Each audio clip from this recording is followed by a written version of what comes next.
말씀에 기록된 대로 특별히 재림 목격 세대를 살아가는 우리 그리스도인들에게 앞으로 닥칠 현상들에 대하여 몇 가지를 말씀드리도록 하겠습니다. 첫째로, 자신의 때가 된다는 것을 아는 마귀는 수많은 세월 동안 끈질기게 계획하여 빈부의 격차를 떠나 육체를 입은 대다수의 영혼들을 호사스러움과 사치스러운 생활로 현혹시켜놓고 마지막 때에 전 세계적으로 경제적 불황을 몰고 와 근면과 검소한 생활을 감당할 수 없도록 만들어 수많은 그리스도인들을 마구 넘어뜨릴 것입니다. 우리는 지금 물질 만능주의에 도취되어 안락과 편안함, 미디어 중독, 음란, 매춘, 술, 카페인, 마약에 빠져 이 더럽고 타락한 것들을 하나님보다 더 좋아하게 되었습니다. 불법에서 떠나지 아니하고 걸어가신 예수 그리스도의 이름을 부르며 구원받았다라고 잘못 알고 있는 영적 나병에 걸린 수많은 영혼들이 온통 교회를 뒤덮고 있습니다. 또 재림 목격 세대가 되면 일어날 현상 두 번째로는 가족 자체가 원수가 된다는 것입니다. 주님은 마태복음 10장 35절 37절에서 이렇게 말씀하고 계십니다. 자녀가 부모를 거역하고 형제 자매들이 서로 죽도록 싸우며 미워하고 이혼하고 원수가 되어 죽이는 결과를 초래하게 될 것이라는 것입니다. 그렇게 되는 주된 요인은 하나님의 말씀 따라 살지 않고 허영과 사치 그리고 방종의 병기로 자녀들을 양육했기 때문이지요. 그들은 이것이야말로 내 자녀를 잘되게 하고 내 자녀를 사랑하는 방법이라고 착각하고 살았기 때문입니다. 마태복음 10장 37절에 하나님보다 피조물인 자녀를 더 사랑한 결과물이라고 결론 짓고 있습니다. 현대는 지극히 인본주의적 교육 시스템 아래 사회, 문화, 정치, 군사, 교양에 이르기까지 어린이들을 사탄의 자녀로 만드는 것에 더 적극적입니다. 부모가 되어 지난 세월을 이렇게 돌이켜보니 자신이 성취 못한 세상적 부와 명성을 얻어 잘난 척하면서 세상 사람들로부터 너 출세했구나 하는 소리를 듣고 싶어 하는 그런 마음의 외침, 아주 칭찬받고 싶어가지고 환장한 것이지요. 세상적 출세를 자신의 자녀들을 통하여 성취함으로 대리만족을 얻고 싶은 인간의 허영과 사악한 욕망에서부터 시작된 결과물들인 것입니다. 특별히 정신병원에 가 있어야 할 사람들이 가정에 있으면서 아이가 뱃속에 잉태된 순간부터 태교란 명분 아래 수백만 원짜리 영어 CD를 사서 들려준다고 합니다. 제가 살고 있는 북미에도 예외일 수는 없습니다. 이미 나서 어린 자녀가 영어로 곧잘 주절되니 신기하고 이쁘고 하나님보다 더 똑똑해질 것 같은지 그 후로 자녀들에게 이렇게 선포합니다. 우리가 미국 왔으니 이제는 영어로만 대화하자, 또는 영어를 빨리 배워라라고 부모가 극성을 부립니다. 그 후 자녀는 하루가 다르게 혀가 꼬이면서 한국말은 완전히 잊어버리고 영어, 이 네이티브 발음으로 급속히 발전합니다.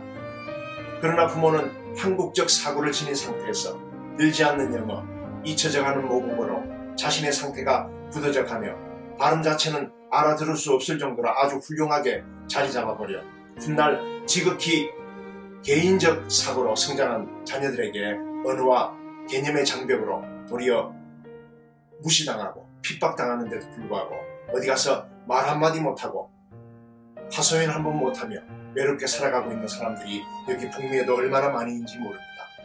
심지어 목회자 자녀들 대다수가 이 자신의 아버지가 섬기고 있는 교회 교인들과 의사소통이 전혀 되지 않고 성도들은 한국말로 질문하고 자녀들은 영어로 동문서답하는 완전 미친 상황이 펼쳐지고 있습니다. 이런 현상은 하나님보다 자녀를 더 사랑했던 하나님의 적절한 보응인 것입니다. 하나님의 묵시는 한 획도 오차없이 우리 모두에게 임하게 될 것입니다.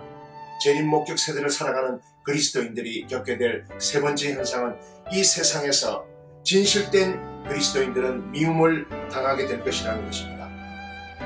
그래서 우리 그리스도인들은 세상 가운데서 불편함과 핍박 가운데서도 겸손하며 근면하고 검소한 생활로 끝까지 견디며 주님의 나라와 영광을 위해 또 그분의 복음을 위해 헌신되는 자들이 되어야 합니다. 요한복음 15장 18절에서 19절은 이렇게 말씀하고 계십니다. 세상이 너희를 미워하면 너희보다 나를 미워한 줄을 알라. 너희가 세상에 속하였으면 세상이 자기의 것을 사랑할 것이나 너희는 세상에 속한 자가 아니요 도리어 내가 너희를 세상에 택하였기 때문에 세상이 너희를 미워하느니라.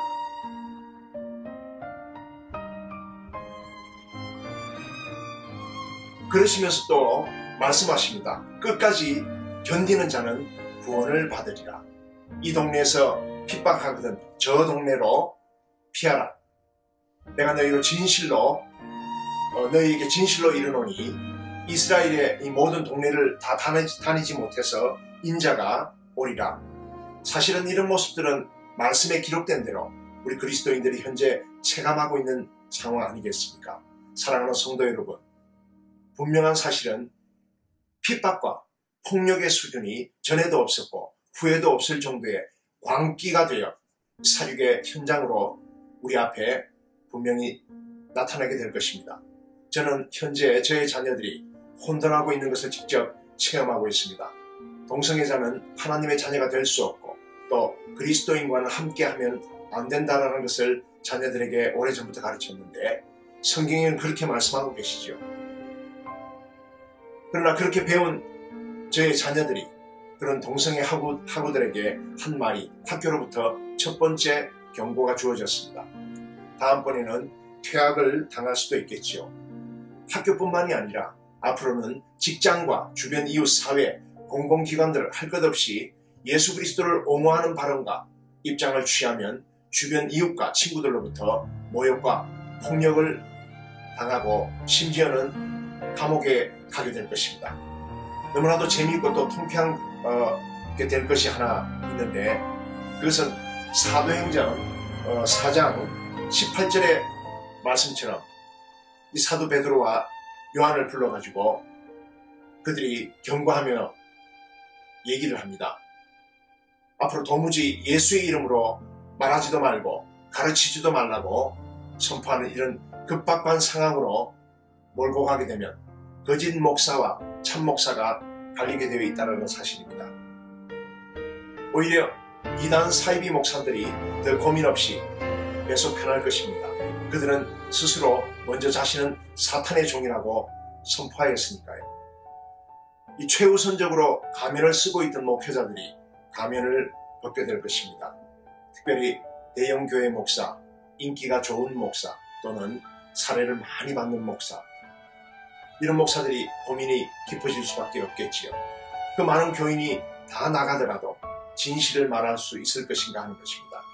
또 인기가 예수님보다 더 높아 그 가운데 누렸던 이 짜릿한 쾌감, 그리고 예수님을 믿으면 잘 먹고 잘 산다고 여태껏 가르치며 수많은 사람들의 핏값으로 자신의 뱃속을 기름칠해 놓은 목회자들이 주님 오심을 예비해야겠다고 영적 다이어트를 한다라고 하지만 그게 그리 쉽게 될는지는 의문입니다. 참 힘겨운 투쟁이 될 것입니다. 이제 다가오는 앞으로의 세상은 오직 예수 그리스도만이 나의 구주라는 것을 발선하는 날에는 대형 교회와 그런 인기를 누리며 큰 대접을 받을 수 없게 될 것이기 때문이지요. 그러니 말씀에 기록되어 있듯이 가면 갈수록 분명히 사륙의 수준으로 우리 앞에 닥치게 될 것입니다. 사랑하는 성도 여러분, 그날이 이르기 전에 속히 우리 주 예수 그리스도의 이름으로 회개하는 것이 좋을 듯 싶습니다. 네 번째로 이단들이 득세하며 모든 종교가 통합될 것입니다. 여러분들이 요즘 교계 뉴스를 조금만 접해보시면 금방 알 수 있을 것입니다. 이것은 신세계 질서와 적그리스도의 출현을 볼 날이 얼마 남지 않았다라는 뜻이기도 합니다. 예수 그리스도께서는 그분의 피값을 우리에게 물으시지 않으시려고 여러 모양으로 초청과 구애로 우리를 부르고 계십니다.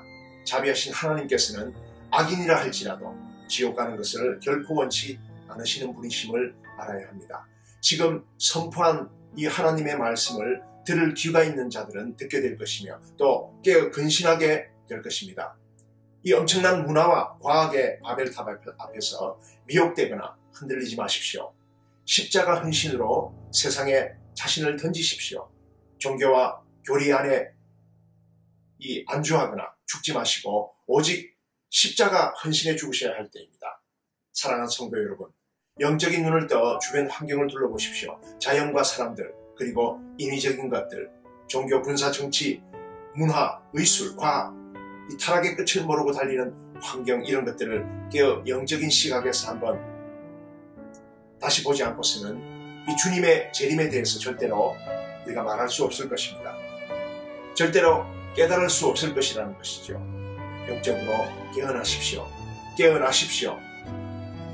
우리 앞에 이렇게 재해로 닥치는 이 모든 대자연의 현상들은 하나님께서 관장하심을 우리는 믿어야 할 때입니다. 다섯 번째로, 앞으로 동시다발적으로 더 큰 기근과 지진, 해일, 폭풍, 그리고 죽을 수 있을 정도의 지는 더위, 물 부족, 홍수, 전염병, 이런 대재앙들이 매일처럼 뉴스에서는 그 기록들을 갈아치우게 되는 것을 여러분들은 듣고 보게 될 것입니다. 우리 주님께서는 이런 일이 일어날 것을 명확하게 성경 말씀을 통해 우리에게 선포하셨습니다. 믿는 자들에게 놀라지 말고 항상 기뻐하고 쉬지 말고 기도하며 범사에 감사하면서 기다리라고 선포하셨습니다. 요한계시록에 증거되어진 하나님의 계획하심이 속히 이 땅에 부어져 거부할 수 없는 자연의 대재앙의 주기가 더욱 거세고 강하게 몰아치게 될 것입니다. 예수 그리스도의 피값에 세워진 이 거룩한 백성들은 다가오는 자연의 대재앙의 시간들을 두려워하지 마십시오. 가공할 만한 전쟁의 소문에도 담대하고 강한 주님의 용사처럼 십자가 복음에 헌신되어져야 할 것입니다. 지진과 해일, 그 자연의 대재앙 위에 좌정하신 하나님의 위엄을 선포하십시오. 이사야서 60장 1절에는 이렇게 말씀하고 계십니다. 일어나 빛을 발하라. 이는 내 빛이 이르렀고 여호와의 영광이 내 위에 임하였음이니라. 그러므로 주님 안에서 새 피조물이 된 우리는 하나님의 말씀으로 무장하고 성령의 권능으로 악한 영을 대적할 수 있는 것입니다. 고린도후서 10장 3, 4절에는 이렇게 말씀하십니다.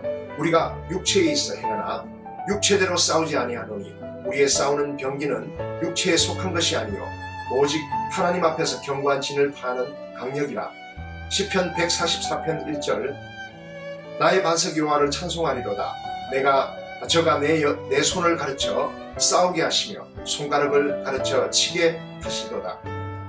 누가복음 10장 19절입니다. 내가 너희에게 뱀과 정갈을 밟으며 원수의 모든 능력을 제어할 권세를 주었으니 너희는 너희를 해할 자가 결단코 없으리라.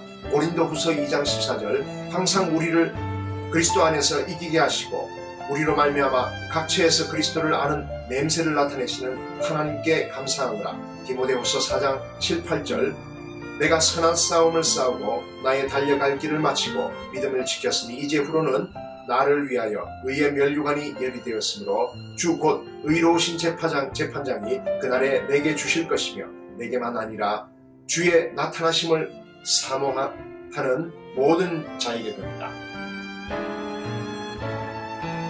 오늘날 우리 그리스도인들에게 있어서 가장 중요한 문제는 예수님께서 정말 재림하실까? 이 문제가 아니라 언제 예수님께서 오시느냐의 문제이며 신랑 되신 예수님을 맞이할 준비가 되어 있느냐의 문제만 남아있을 뿐입니다. 이 재림 목격 세대를 살아가는 믿는 성도들이여, 이골라당의 교훈과 이세벨을 용납하지 말고 깨어 정신을 차리십시오. 깨어나십시오. 일어나십시오.